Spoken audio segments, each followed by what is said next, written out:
Once more into the breach, my friends. Once more into the breach.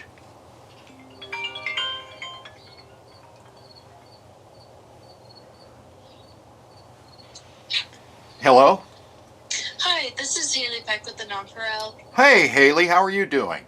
I'm good, how are you? Good, good. Is now still an okay time? Oh, absolutely. Awesome. Okay, so I don't have a super ton of questions, and I like to think they're pretty basic. Sure, sure. I'm just kind of doing a roundup of all the races, so... Oh, yeah. I'm trying to talk to everybody. Well, so that's wonderful. If you're ready, we can go ahead and get started. Sure, go right ahead. Okay, let's start with, what is, your background? What do you do? That sort of thing. Let's get to know you. Sure. I'm almost 52 years old, and I'm a lifelong resident of Pottawatomie County. Mm-hmm. And in terms of work, I work as a photographer and a videographer. I've got my own video production business. Nice. I film hundreds of local sporting events for the high school kids every year. Mm-hmm. And then I put the content on social media, mainly on YouTube. So, and then politically, I've run for Congress 5 times over the last decade, State House twice, and Iowa Western Board of Trustees twice.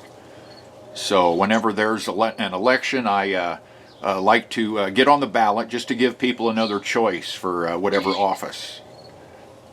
Awesome. So, that kind of lends into my next question is, why did you want to run? Yeah, I was going to run for Congress, but the Republican Party of Iowa made it nearly impossible for an independent candidate to run for Congress anymore. They increased the signature requirement by 400%. And so that's sort of off the table now. But I saw this local office. I've never run for county office before, and I saw that there was only one candidate running, and I hate seeing any offices, public offices, go uncontested. I think we should always have choices on election day. So. Awesome. Okay, so then so far in what you've learned and what you've done, obviously this is not your first go around in a race, but what's been the biggest challenge of running? Probably just the biggest challenge as an independent candidate is getting on the ballot. Mm-hmm. Because so many voters they're still married to the two-party system, and they're just not used to having another choice. And so going out there and getting signatures to get on the ballot is the most difficult challenge of running. Yeah, so how do you approach dealing with that? Yeah, basically you have to carry your clipboard around for several months, and you take it wherever you go in public, and you talk with people. You can also meet with people that you know. I did some door knocking at friends and family who signed my petition, but you really just have to get out there and mingle with the people. Awesome. And so how are you feeling about the race as it gets closer to election day? I feel very confident. It's tough to tell as an independent candidate what kind of support you're going to get. In this county, I believe there's over 20,000 registered Republicans, and there's only, I think, about 16,000 registered Democrats, but the second largest voting bloc is no-party voters. And so, I hope to tap into support from all three of them. My opponent was in the State House for 10 years, and she's got name recognition, but by me running for Congress 5 times and State House twice, I've got some name recognition too. So I hope to make this a very competitive race. Mm-hmm. And so how would you approach the role if you got elected, if you won the election? Yeah, if I was elected to this office, I would be the hardest working county auditor in the state of Iowa. The county auditor's office is sort of the hub of county government, and there are a multitude of duties and responsibilities that the office is responsible for. But one of the main roles is as a record keeper.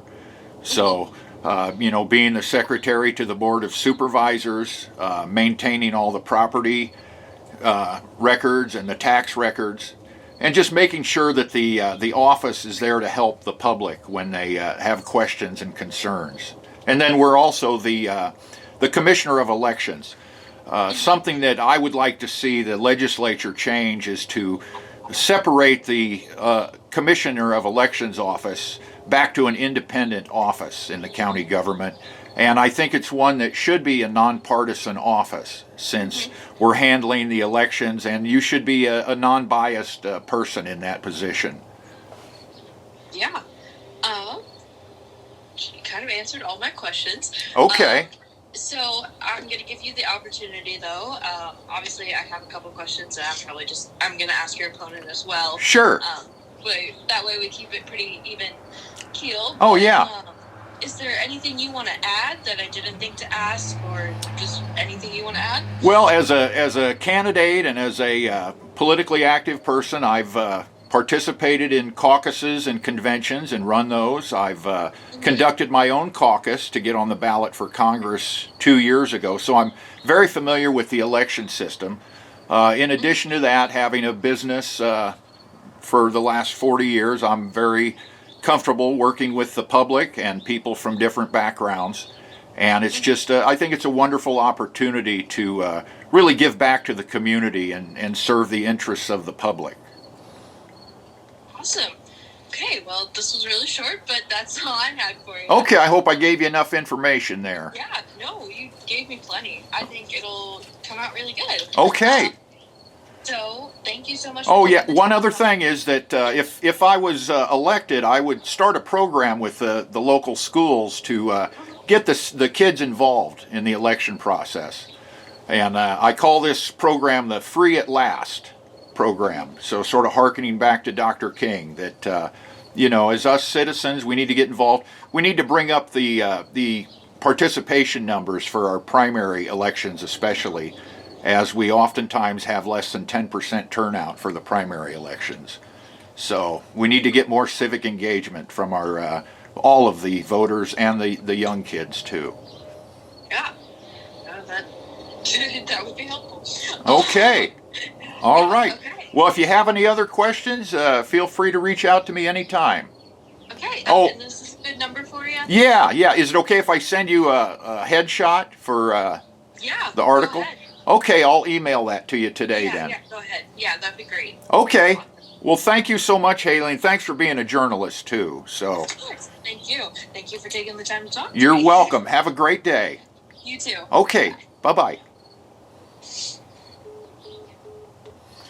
I want to thank the Daily Nonpareil for conducting this interview with me and giving me an opportunity to speak with all the people in Pottawatomie County. Whether you vote for me or someone else, I just hope that you do go and vote and exercise that sacred right that history tells us 1 million Americans have died in defense of our country and in defense of our freedoms. And one of the most important rights is the right to vote. So thank you for watching, and make sure you get registered and you vote on November 5th this year. Thank you.